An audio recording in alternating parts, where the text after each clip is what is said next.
Shocking to think that I'm halfway done with my freshman year of college, whereas all the time gone seems just like yesterday I was only a freshman in high school.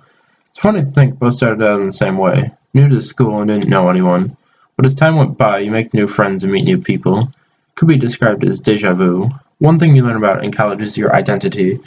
We should at least have a vague idea, not a strong idea, of who we are as a person and what our interests, goals, and values consist of. For me, I'm more of the strong silent type around people I don't really know, open-minded to most things and very talkative around friends. College so far has been a different experience. It lets you be independent, have to rely on yourself, and offers countless opportunities to be involved on campus. It also provides the chance to experience what the real world is like before you actually have to dive into it.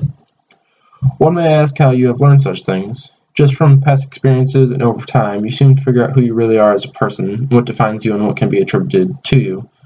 Culturally, we're just slow learners. No matter how fast individuals can process raw data, there's a long time gap between original insights and the cultural practices that come from them. You can figure out what you can do pretty quickly, but the ethical understanding of what you ought to do comes very slowly. For this quote, I, like most people, know what you can do in a situation, opposed to what you ought to do, because understanding the situation is realized a lot slower than what can be done right away, and people cannot learn what they do not love. This quote accurately describes me as a student, because I see no reason in learning something that bores me or doesn't interest me at all. This quote can largely associate with math, which I pretty much despise. To speculate on how I am as a reader and writer, I've always been a strong reader, always been above my grade level when it came to reading. I used to read all the time, even during classes. Soon though I began to stop reading though, largely based on the fact that teachers didn't really appreciate it when you're reading during their class. I didn't really see the problem with that, like I'm learning, exploring new things, expanding my vocabulary, and furthering my mindset.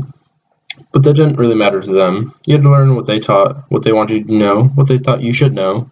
It was all about a memorization though, is it not? Like you were trying to further your knowledge and view different perceptions and ideas and thoughts, but they only care about teaching you the material, only what is on the syllabus, only what you need to know and memorize.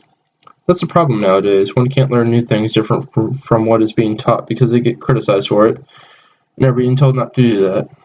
As a writer, I am average at that, not something I enjoy to do or really want to do.